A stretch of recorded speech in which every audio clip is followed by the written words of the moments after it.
The billionaire handed his unlimited credit card to the homeless woman as a test, expecting her to buy alcohol or drugs. But when he saw what she actually bought, his heart shattered completely, and he made a decision that would change both their lives forever.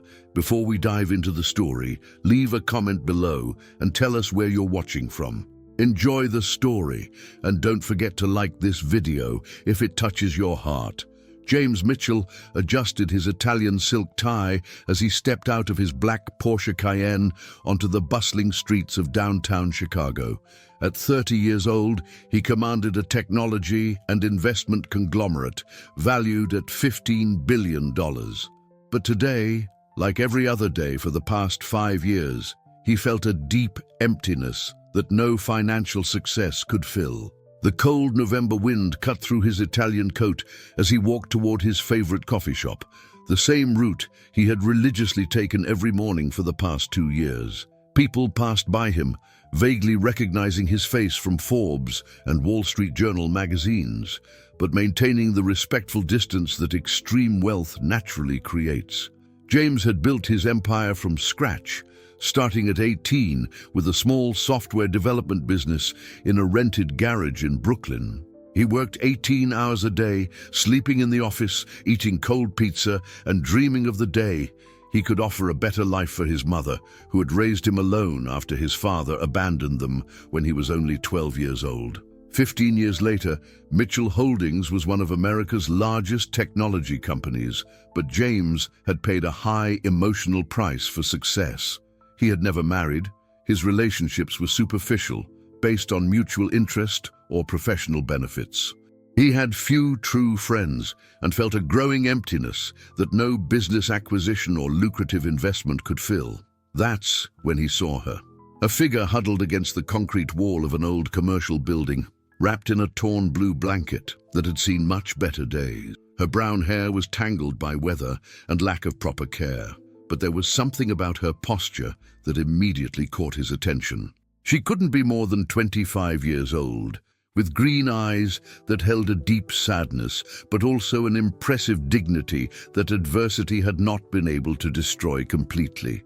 She had delicate features that, even marked by difficult life, still showed traces of a natural beauty that time and circumstances had not been able to completely erase. In her trembling hands, bruised by the cold, she held a piece of cardboard that said in careful lettering, "Unemployed for 2 years. Any help is welcome. God bless everyone." Unlike other homeless people he had seen over the years, she wasn't begging aggressively or desperately. She didn't shout for attention, didn't follow people, didn't make dramatic gestures. Instead, she remained seated with an almost elegant posture, maintaining her dignity despite absolutely devastating circumstances. Her eyes didn't plead. They simply observed the world passing by with a melancholic resignation that touched something deep in James's heart. There was an almost aristocratic quality in the way she held her head high, as if, even in the worst possible situation, she refused to surrender completely to despair. James had passed hundreds of homeless people over the years, always too busy with important acquisition and merger meetings, always too focused on his own business problems to stop and really see who these people were. His morning routine was timed to the minute. Leave the Park Avenue apartment at 7:15, arrive at the cafe at 7:25, be at the office at 8 sharp to begin another day of financial conquests. But something about this specific woman made his steps automatically slow and then stop completely. Maybe it was the way she didn't look at him with desperate, pleading eyes like so many others. Maybe it was the way she held that piece of cardboard as if it were her only connection to hope. Or maybe it was simply the fact that, for the first time in years, James actually stopped to observe someone who clearly needed help. "What's your name?" James heard himself asking, approaching the woman with a curiosity he couldn't completely explain. She looked up, clearly surprised that someone was actually addressing her as a human being instead of just throwing some coins and continuing to walk. Her eyes widened slightly as she noticed the expensive quality of James's clothes. The perfectly tailored Italian suit, the Rolex watch that cost more than a luxury car, the handcrafted leather shoes that cost more than most people earned in several months. "Emma," she whispered, her voice hoarse but still maintaining a polite and articulate tone that suggested a very different past from the present. She cleared her throat nervously before continuing. "Emma Thompson, sir." Emma, a very beautiful name. James studied her face more closely, noticing details he had initially missed. Despite the accumulated dirt and obvious signs of street life, deep, dark circles, skin dried by the cold, chapped lips, she still maintained traces of genuine natural beauty that adversity had not been able to completely erase. There was intelligence in her green eyes, a spark that suggested this was not just another person who had given up on life. There was something deeper there, an inner strength that kept her functioning even in the worst imaginable circumstances. "How long have you been living on the streets?" James asked, genuinely curious now about the story of this woman who had captured his attention so unexpectedly. Emma hesitated visibly, as if she wasn't used to genuine interest from well-dressed strangers who clearly had a lot of money and power. She looked at her own feet for a moment before answering. 2 years, 4 months, and 12 days exactly, sir.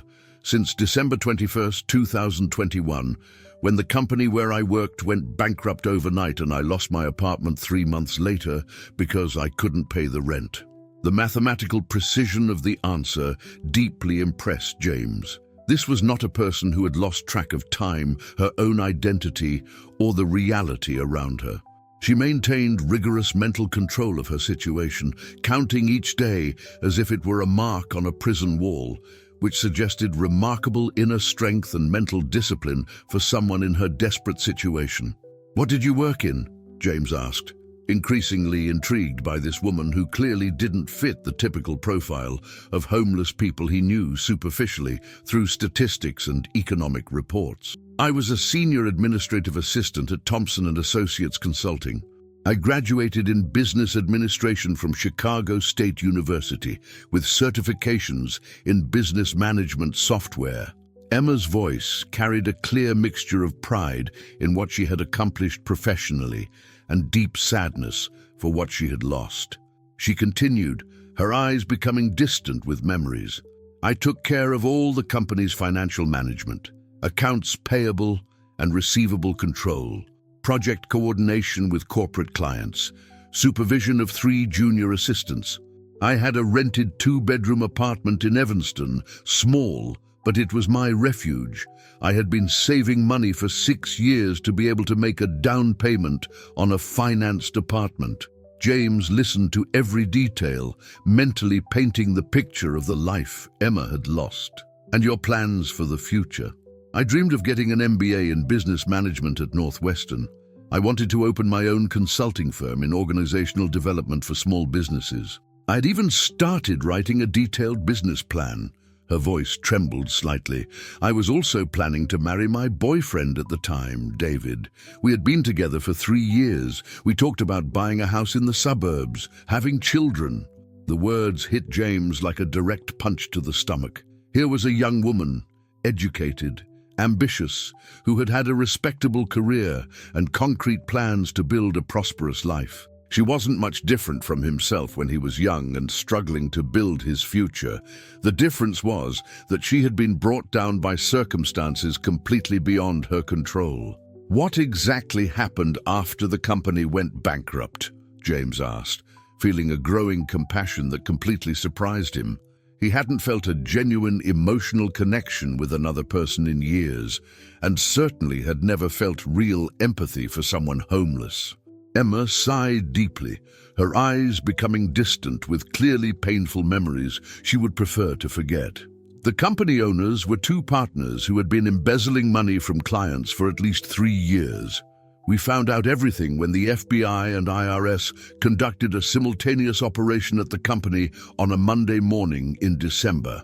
She paused, pulling the blanket tighter around her shoulders, as if the cold of the memories was as intense as the physical cold of the New York winter. "We arrived to work normally and found the company sealed, with police yellow tape on everything, Computers confiscated, files being loaded onto trucks, federal agents asking questions about transactions we had never seen. James listened to every word with growing indignation, imagining how devastating it must have been for a hard-working and honest person to suddenly find herself at the center of a federal financial scandal.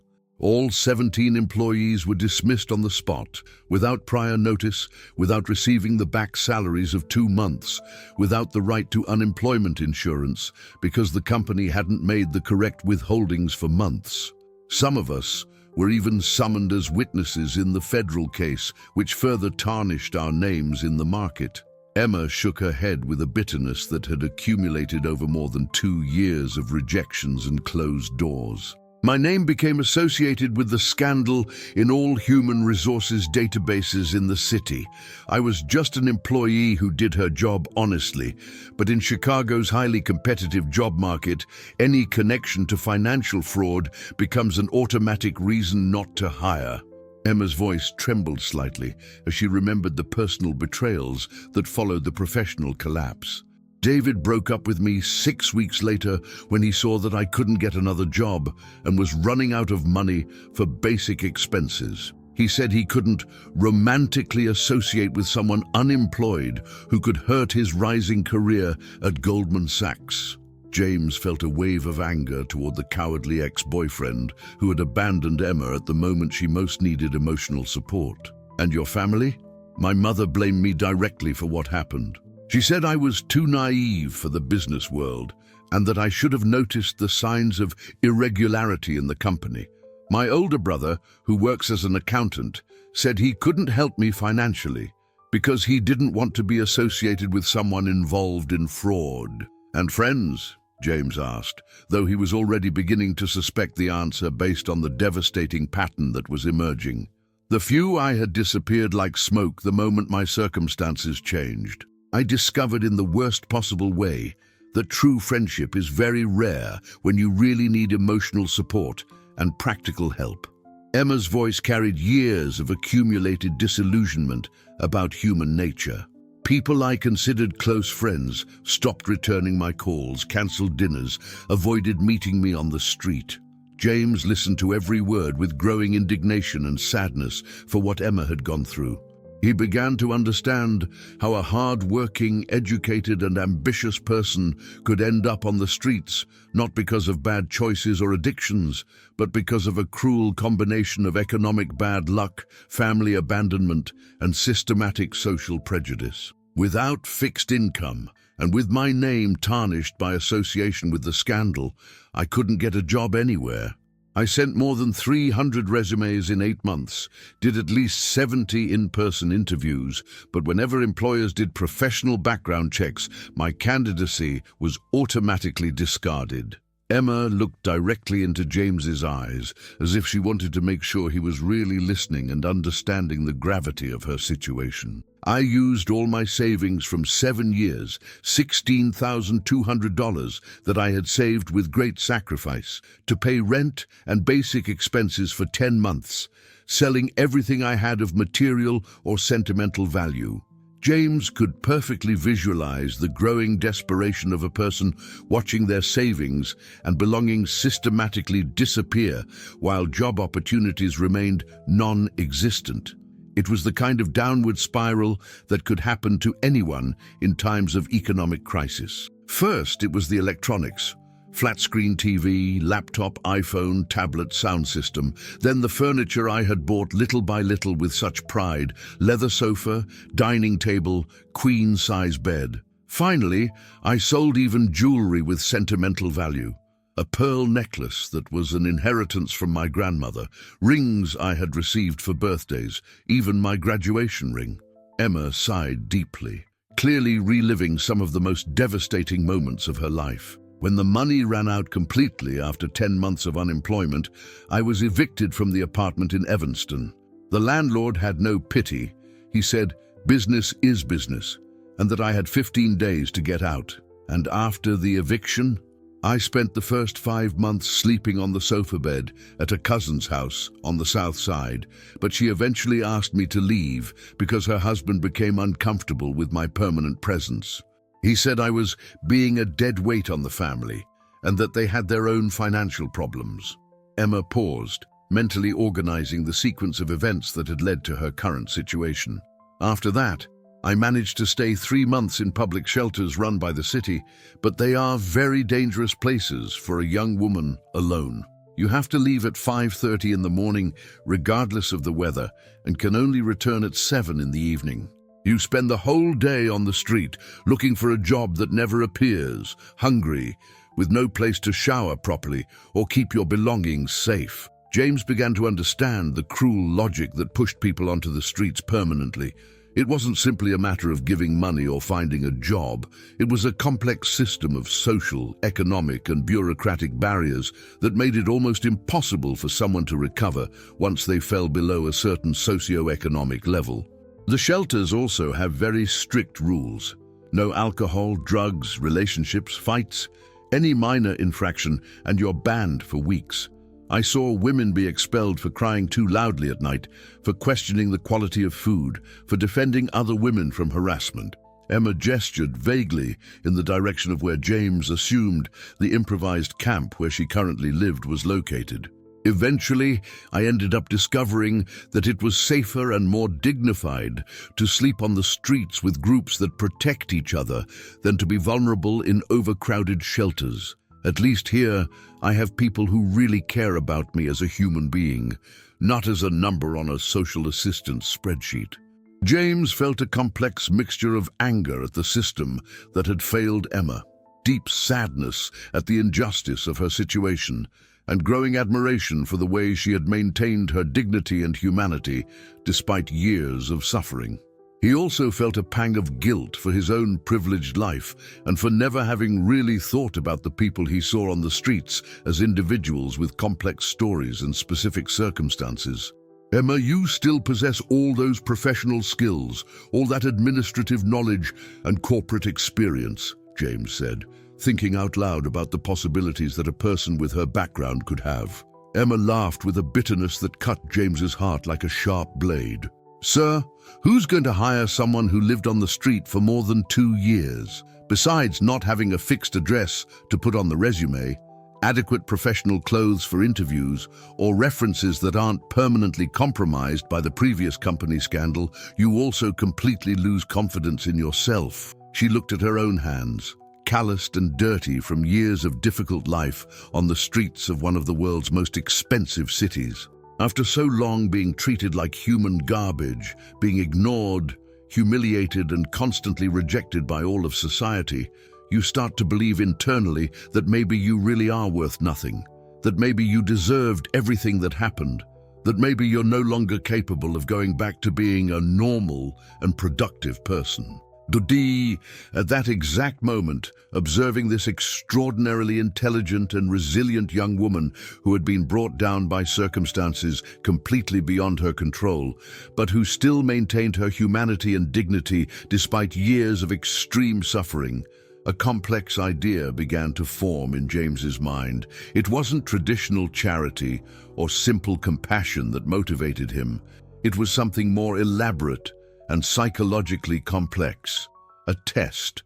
For years, James had been surrounded by people who wanted something from him. Employees seeking promotions and raises, consultants selling unnecessary services, women interested in his fortune, supposed friends who only appeared when they needed financial favors or professional connections. His view of human nature had become deeply cynical over the years. He believed, based on repeated experience, that deep down all people were motivated primarily by self-interest when confronted with opportunities for personal gain.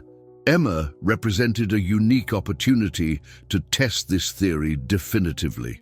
Here was someone who had lost absolutely everything, who had lived in extreme need for more than 2 years, who literally had nothing to lose. If she were like all the other people in his experience, she would use an opportunity of unlimited purchasing power to satisfy her own repressed desires.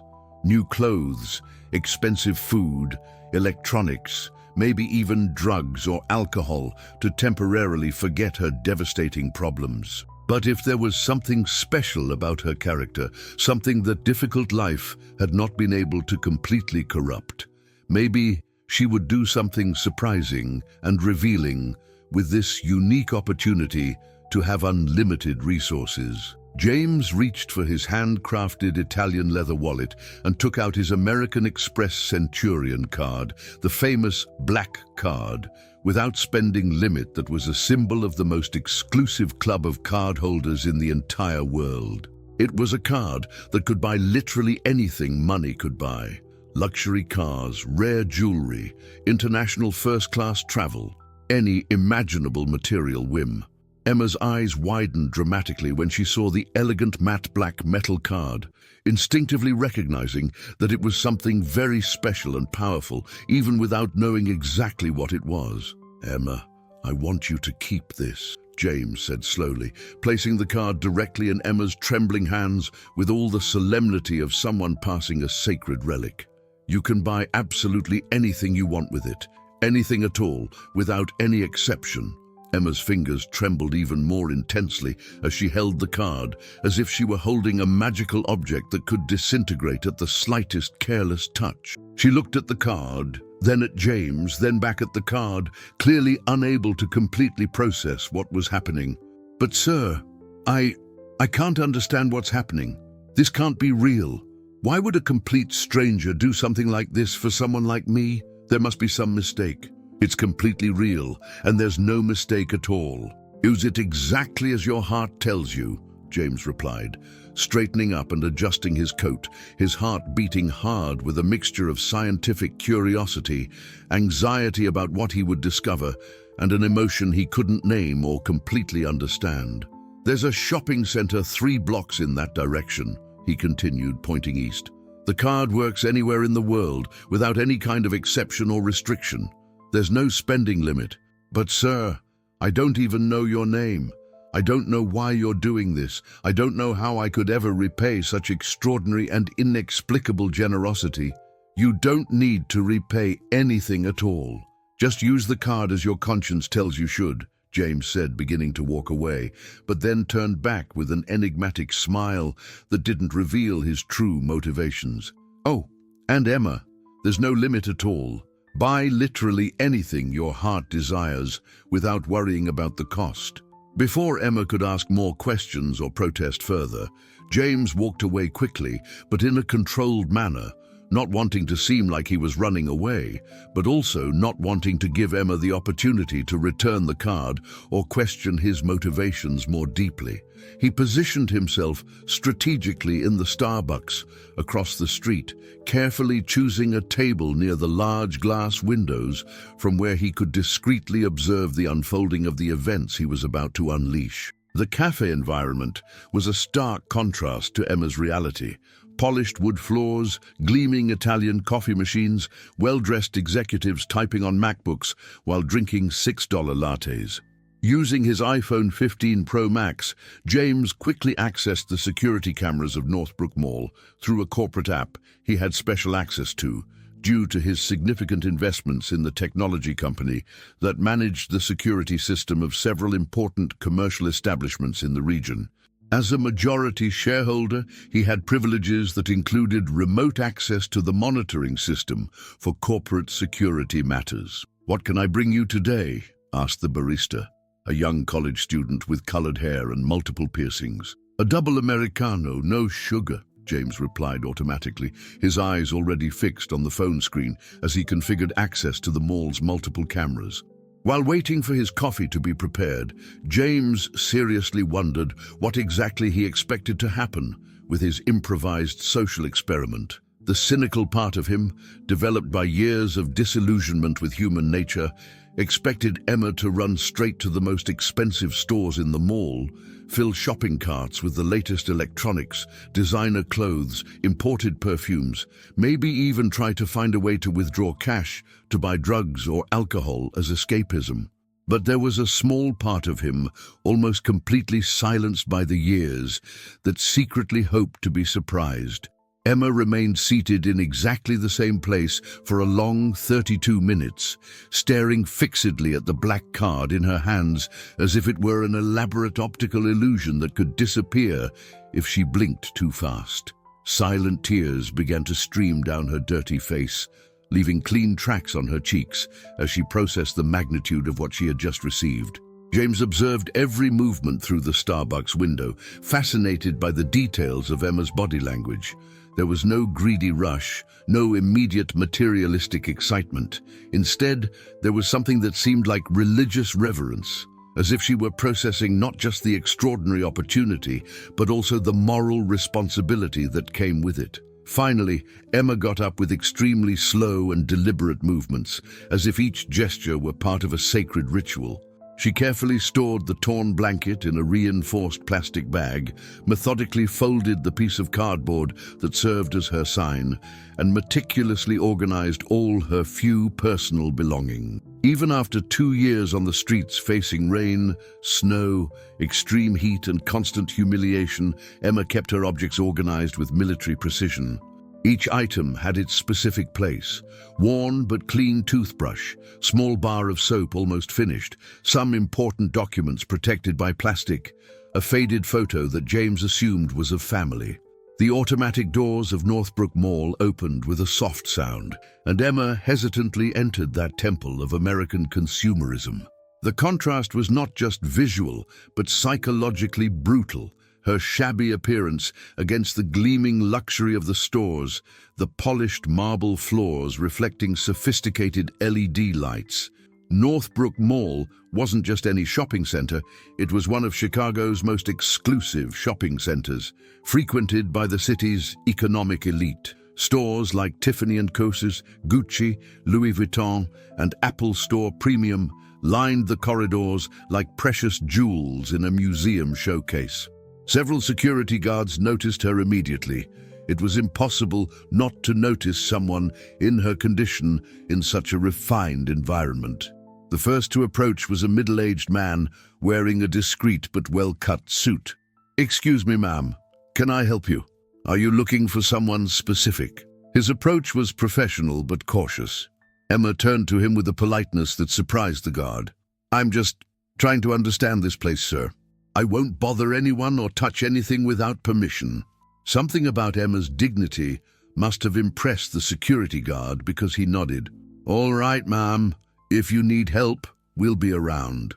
But instead of heading to the dazzling display windows of the luxury stores, Emma did something completely unexpected. She walked directly to the mall map, studying it with the concentration of a general planning a military campaign.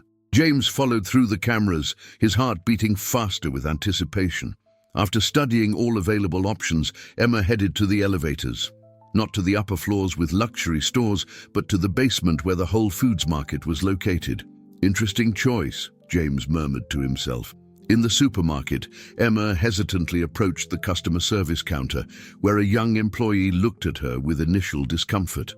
"Please, miss," Emma said, her voice trembling slightly but maintaining formal politeness. "Does this card work to buy food here? I need to know if it's real before creating expectations." The employee took the American Express Centurion with genuine surprise that quickly transformed into shock. Yes, ma'am. This is one of the most exclusive cards that exist. It has no spending limit at all." Emma closed her eyes in silent prayer. "Thank you for confirming. Now I need your help with something very important. Can you guide me on how to buy nutritious food sufficient to feed many people who are in need?" James almost dropped his coffee. "For many people? How many people exactly?" asked the employee. Emma made precise mental calculations.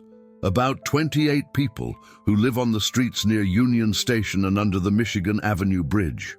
There are also some families with small children. None of these people have eaten a really adequate meal for at least 4 consecutive days." The employee was visibly moved. "Wow, that's incredible of you. Of course we can help. Let me call our nutritionist to guide you on the best options." For the next 2.5 hours, James watched in growing shock as Emma methodically went through every section of Whole Foods with the precision of a humanitarian military operation. She didn't buy impulsively or choose the most expensive items. Instead, she made complex calculations considering nutrition, durability, practicality for people without kitchens. The store's nutritionist, Dr. Jennifer Martinez, joined the operation after the initial employee explained the extraordinary situation. With more than 10 years of experience in feeding underserved communities, Dr. Martinez was impressed with the knowledge Emma demonstrated about the specific needs of each person. "Do you have training in nutrition?" asked Dr. Martinez while helping Emma select specific vitamins. "No, but when you live on the streets, you learn about nutrition in a way that no college teaches," Emma replied. "You learn that complex carbohydrates sustain longer than simple sugars, that lean proteins are essential when you don't know where your next meal is coming from, that vitamin C prevents scurvy in people who haven't eaten fruit for months." Emma selected dense, nutrient-rich whole grain breads, not just a few, but 40 units of different types: rye, oat, multigrain. She chose lean ham and turkey of high quality, not the most expensive available, but those with the best nutritional cost-benefit ratio. Cheeses rich in protein and calcium, peanut butter and organic jelly for sandwiches that could be prepared without cooking. Fruits that would last several days without refrigeration were selected with scientific criteria: 50 bananas for potassium, 40 apples for durability and fiber, 60 oranges for vitamin C. Boxes and more boxes of long-life milk, not the cheapest available, but those enriched with vitamins D and B12. "Why specifically these supplements?" Dr. Martinez asked, observing Emma choose vitamins with impressive knowledge. "Vitamin D because people living on the streets rarely receive adequate sun exposure. We always hide during the day. B12 because our diet is deficient in quality meats. Vitamin C to prevent gum and teeth problems, common in our population." In the extensive personal hygiene section, Emma assembled a true arsenal of human dignity.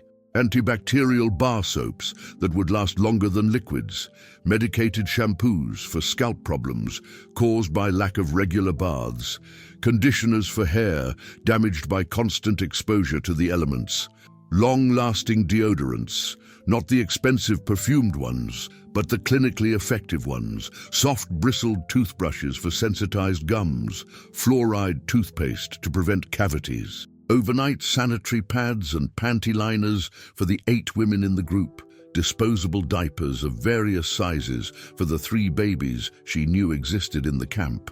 "Hygiene isn't luxury when you live on the street," Emma explained to Dr. Martinez and the employees who now followed her fascinated. "It's a matter of public health, self-esteem, and mainly how people treat you when you need medical help or look for a job." Emma also included items that most people would never consider essential: nail clippers, because long and dirty nails increase infection risk; wet wipes for cleaning when there's no access to bathrooms; sunscreen because people on the streets are exposed to sun for hours. In the supermarket's basic clothing section, Emma transformed into a professional strategic shopper who impressed everyone around her. She wasn't simply grabbing random clothes or choosing based on appearance or price. Thermal socks in all imaginable sizes, from small numbers for children to extra large for the tallest men in the group. Underwear in industrial quantities, boxers, panties, basic bras, because when you don't have a place to wash clothes regularly, you need several changes. 100% cotton t-shirts that would dry quickly when washed in public bathrooms, hooded sweatshirts for protection against rain and wind, comfortable sweatpants that would hide the fact they had been slept in. Emma also selected winter coats on clearance, not the most elegant, but the warmest and most durable. Wool hats, thermal gloves, even special socks for people with circulation problems like Robert. At the butcher shop, Emma's conversation with the employee, Mr. Antonio, turned into a true nutritional medical consultation. James continued observing through the cameras, increasingly impressed with the detailed knowledge Emma demonstrated about each person. "I need chicken to make a very nutritious and medicinal soup for many people," Emma explained patiently. but each person has specific needs. There's a retired teacher of 65 named Margaret who has lost most of her teeth and has serious problems chewing solid foods. Mr. Antonio nodded, visibly touched by Emma's specific concern. What other health problems do you need to consider? Robert, our 50-year-old veteran, has documented heart problems and uncontrolled type 2 diabetes. Lisa has 2 small children, one 3 and another 5 years old, who need specific nutrition for development. Tommy is only 22, but is recovering from severe pneumonia and especially needs proteins to rebuild lung tissue. Mr. Antonio, who had worked in the butcher shop for more than 20 years, had never heard a customer demonstrate such specific knowledge about nutritional needs of such a large group of people. Do you work with social services? No, Mr. Antonio. I live with these people. They are my chosen family for more than 2 years. The revelation left Mr. Antonio visibly moved. He not only selected the best chicken cuts available, but also generously added bones for nutritious broth, organic carrots, fresh celery, sweet onions for flavor, garlic for natural antibacterial properties. For Robert's heart, he explained while adding vegetables, these vegetables help control cholesterol. For the young man's pneumonia, I'll include herbs my Mexican grandmother used, fresh oregano, thyme, bay leaves. She always said that soup made with love and knowledge cures any ailment. Emma was visibly moved by the generosity and wisdom Mr. Antonio was sharing. You're giving me much more than I asked for. How can I thank you adequately? You don't need to thank anything, Senora. Seeing someone care as much about other people as you are caring is already more than enough payment for me. I haven't seen so much genuine kindness concentrated in one person for a long time. Emma continued her meticulous shopping for another hour, demonstrating planning that would impress any corporate logistics manager. Emergency thermal blankets that took up little space but provided essential warmth. Long-lasting alkaline batteries for the flashlights some group members possessed for nighttime safety. Multifunctional vitamins specific for different age groups. Chewable children's for the kids, adult formulas, geriatric supplements for the group's elderly. Basic over-the-counter medications she knew were necessary. Pain relievers for muscle pain caused by sleeping on hard ground, anti-inflammatories for arthritis, decongestants for constant colds. The used books section on sale revealed another side of Emma's personality. She carefully selected illustrated children's books for the 5 children living in the camp, adventure novels for adults who still maintained the reading habit, even some self-help books about overcoming and personal growth. Why the books? Asked one of the employees accompanying her. Because when you live on the streets, you lose contact with the world of ideas, imagination, dreams, Emma explained while leafing through a poetry book.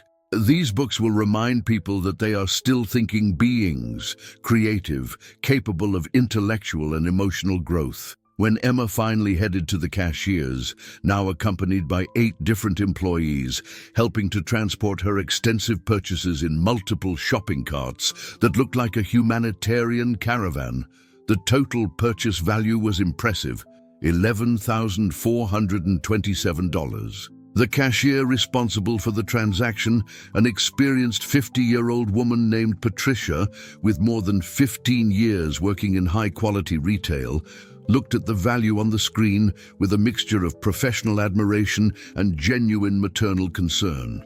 "Ma'am, are you absolutely sure about this purchase?"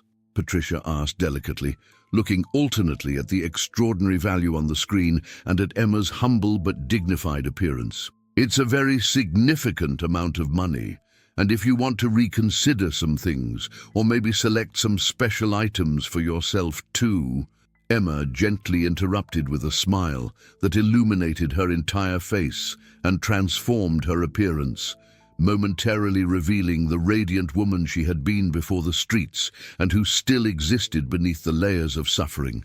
"I am absolutely and unshakably certain, Mrs. Patricia," Emma said with a conviction that impressed everyone around.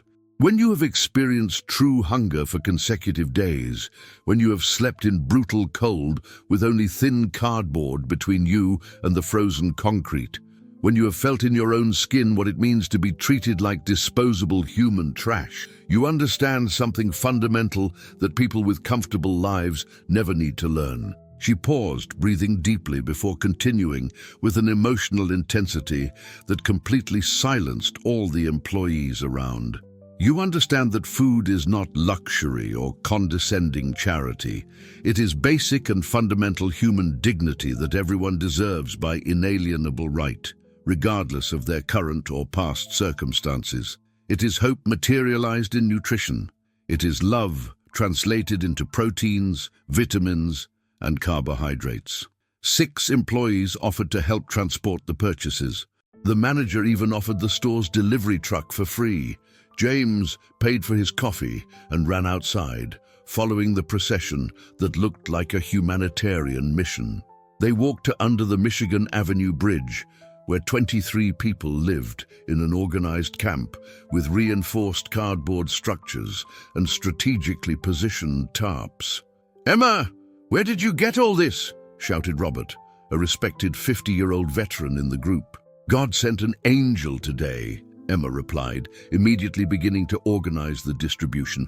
"A man gave me this card and told me to use it in the best way possible." James observed from a distance, hidden behind a pillar, while Emma conducted a distribution operation that looked more like a professional social assistance program. She knew each person by name, their specific needs, medical conditions, even personal preferences. Lisa, a 19-year-old single mother with 2 small children, received diapers, special milk, baby food, pediatric medicines, and the best portions of meat. Robert, with heart problems and diabetes, received specific medications, food suitable for diabetics, and an extra warm coat. Margaret, a 65-year-old retired teacher who had lost everything in a financial scam, received vitamins for the elderly, soft foods due to dental problems, and Emma spent long minutes talking with her about literature. Apparently, Margaret had been an English teacher. "Everyone, I want you all to listen to me," Emma said to the gathered group.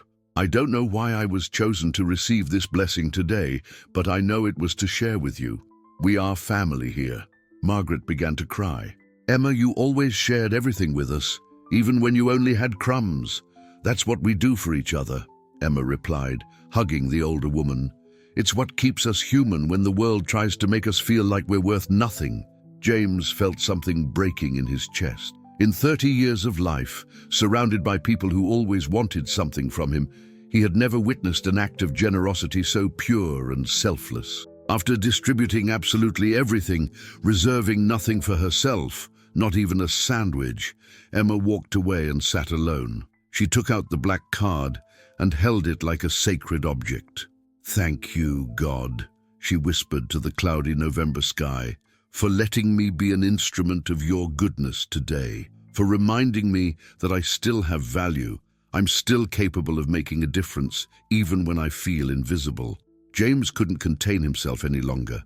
He came out of his hiding place and walked directly to Emma. "Emma," he called softly.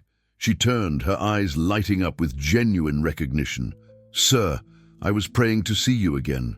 She extended the card with reverence. "Thank you so much for allowing me to use this. I don't know why a stranger did something so generous, but it changed 23 lives today." James sat on the cold ground next to her, his $3,000 suit being the least of his concerns. "Emma, that card is yours forever. You can use it whenever you want." Emma's eyes filled with tears of shock. I can't accept this. I don't deserve it. Can I ask you some personal questions?" "Of course." James took a deep breath. "Why didn't you buy a single thing for yourself? Not new clothes, not even a meal just for you?"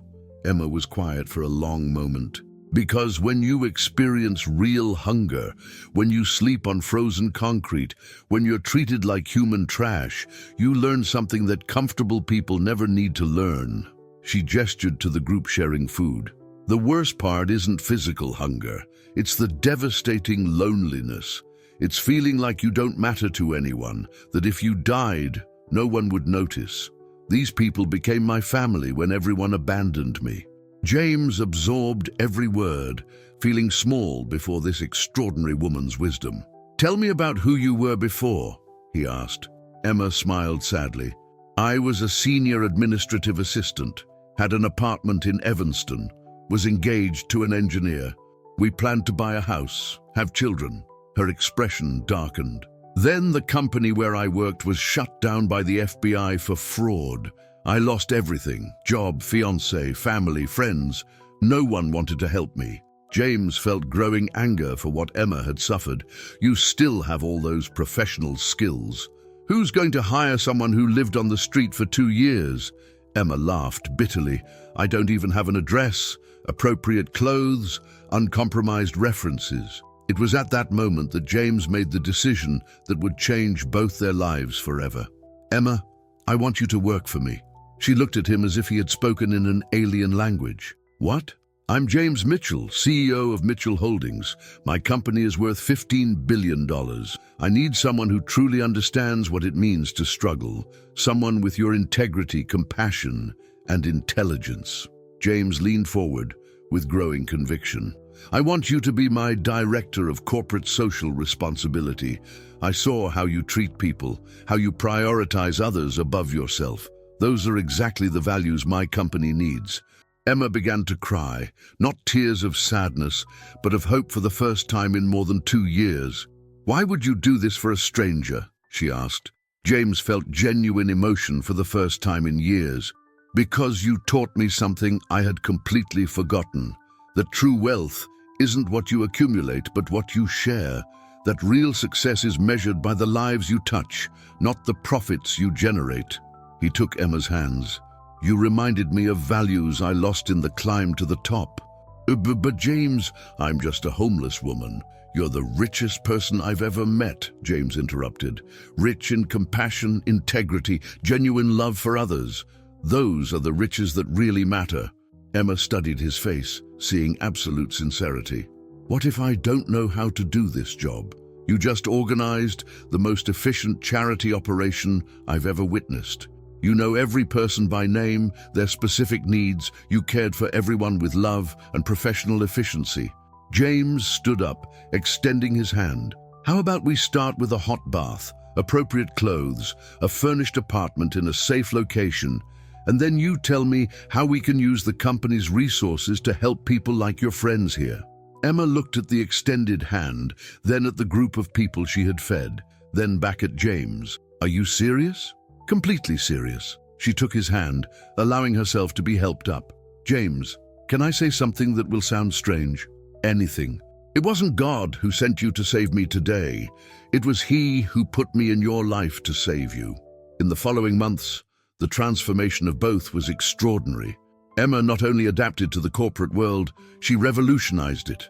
With a budget of $50 million, she created the Fresh Start program that offered not just jobs, but housing, training, medical care, and psychological support for homeless people. The program quickly expanded to 10 American cities, then internationally. Emma became a sought-after speaker at universities and conferences, her story inspiring public policies and corporate programs around the world. But the biggest change happened between James and Emma personally. Working side by side daily, they developed a deep friendship based on mutual respect and shared values. James discovered that Emma possessed not only extraordinary emotional intelligence, but also a brilliant analytical mind, sophisticated humor and wisdom about life that came from having experienced both rock bottom and recovery. Emma saw beyond James's wealth to find a man who had sacrificed genuine human connections in the obsessive pursuit of success, but who possessed a generous heart waiting to be rediscovered. The change began subtly. Work conversations that extended beyond business hours. Dinners to discuss projects that became casual encounters. James began to value Emma's opinion on everything, not just professional matters. It was during the company's Christmas party at the Palmer House Hotel that James realized his feelings had evolved far beyond professional admiration or friendship. Emma was presenting the first-year results of Fresh Start to investors and media. Wearing an elegant navy blue dress that highlighted her completely restored natural beauty, She spoke with contagious passion about human dignity and second chances. We learned that people in crisis don't need condescending charity, Emma said into the microphone, her clear voice echoing through the packed auditorium. They need real opportunity, someone who sees their potential instead of their temporary circumstances. James watched mesmerized as Emma commanded the total attention of 300 influential people, remembering the broken woman he had found on the street just 10 months before. Everyone deserves the chance to rewrite their story, Emma continued. Our company proved that investing in people considered lost by society is not only morally right, but extremely profitable. Retention rate of 97%, productivity 15% above average. Badiditi, the presentation received a prolonged standing ovation. After the event, James found Emma alone on the hotel terrace, contemplating the lights of Chicago. "What are you thinking about?" he asked, joining her at the railing. "Thinking about Robert," Emma replied melancholically. "He died last week from pneumonia. We arrived too late to save him." James saw tears shining in Emma's eyes. Even with all her renewed success, she still carried deeply every person they couldn't save. "Emma, you personally got 62 people off the streets permanently. The program impacted more than 200 families." "I know. It's just that sometimes I feel guilty for escaping that life while others still suffer." They stood in comfortable silence, observing the city that had brought them together. "Emma," James said finally, gathering courage for words he'd been mentally rehearsing for weeks, "can I tell you something very personal?" "Always. When I met you that day, I thought I was testing your character. I wanted to see if you would be greedy like all the people in my life. But I realized something fundamental. You weren't being tested. I was." Emma turned with growing curiosity. "You taught me that true wealth has nothing to do with bank balances, but with who you become when you have the power to help others. You taught me about genuine integrity, compassion without limits." James took a deep breath, his heart racing. "Most importantly, you taught me about true love, not based on interest or convenience, but on deep respect, shared values, admiration for who someone really is." Emma's eyes widened with understanding. "I need you to know that I fell completely in love with you, with your strength that resisted years of adversity, your wisdom gained through real suffering, your unshakable kindness even after everything you went through." Emma was quiet for a long moment, carefully processing his words. "James, can I tell you a secret I've kept since the first day?" "Anything." Emma smiled, transforming her entire face. "That day, when you gave me the card, I knew exactly who you were. I recognized you from business magazines I sometimes read at the public library." James stared at her in total shock. "You knew from the beginning." "I knew perfectly. James Mitchell, one of America's most powerful businessmen. And I consciously chose to pass your test not to impress you, but because it was simply the right thing to do." Emma moved closer, her voice becoming soft and intimate. "But over these extraordinary months, working by your side, seeing how you genuinely care about people behind the numbers, how you use your wealth to create real and lasting change." She paused dramatically, eyes shining with tears of happiness. "I also fell completely in love with you, James." James's heart exploded with joy. "Are you serious?" Emma laughed softly, placing her hands on his face. "James Mitchell, you saved me that day when I was invisible to the world. More than that, you saw me as a human being when everyone ignored me. You gave me not just a second professional chance, but helped me rediscover my own worth." James held Emma in his arms. "Emma Thompson, you didn't just change my company. You changed my entire soul. You taught me that real wealth is finding someone you love for the right reasons." What are the right reasons?" Emma asked playfully. "Not for what you possess, but for who you are when no one is watching, for how you treat people who can't do anything for you, for your ability to maintain hope when everything seems lost." Emma leaned in and kissed James softly, a kiss that contained months of growth, healing, and growing love. "Emma," James whispered, "will you marry me?" Emma laughed with pure joy. "I thought you'd never ask. Is that a yes?" It's an eternal and unconditional yes. 18 months later, James and Emma were married in an intimate but deeply meaningful ceremony at the community center they had built together at the exact location where Emma used to live. Instead of expensive gifts, they asked for donations to the Fresh Start program. The ceremony was officiated by a pastor who had also lived on the streets before his personal transformation. Margaret served as Emma's maid of honor, now living in her own apartment and working as a counselor in the program. Many of the 23 people Emma had fed that first day were present, no longer on the streets, but as valued employees, dedicated volunteers, and chosen family. During the vows, Emma looked at James with tears of radiant joy. "You know what's most magical about our story? Tell me. It started with you testing my character with a credit card, but it transformed into the discovery that true love can't be bought, only found, nurtured, and shared." James smiled, kissing his new wife while everyone applauded. "Emma Mitchell, you're right, and this is just the first page of our life together." Years passed, and they continued expanding their impact. The Mitchell-Thompson Foundation became a world reference in combating urban poverty.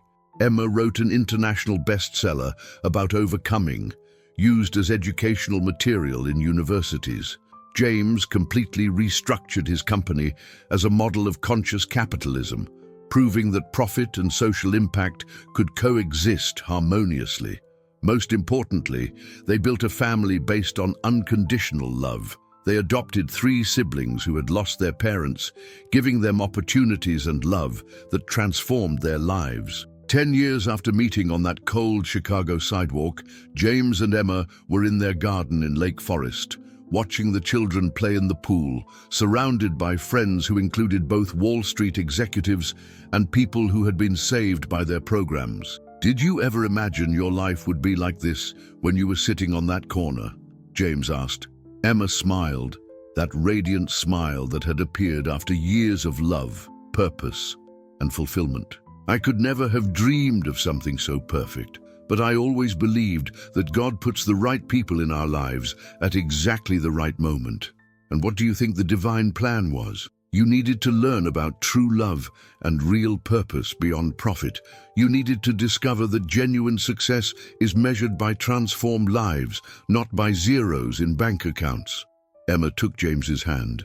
"And I needed to remember that no matter how low you fall, there's always hope to start over when you find the right people willing to believe in you." James gently kissed Emma's forehead, a gesture that had become a daily ritual. "You know what impresses me most about our journey?" "What?"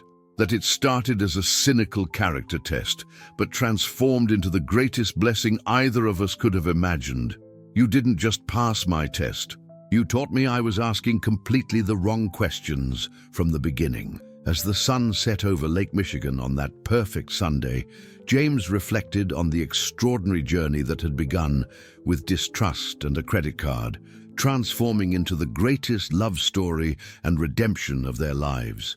A homeless woman had taught him about true wealth. A stranger had become his soulmate and life companion. Together, they had created a legacy that would extend for generations, touching thousands of lives through programs, policies, and most importantly, through the example that it's possible to use privilege to serve humanity.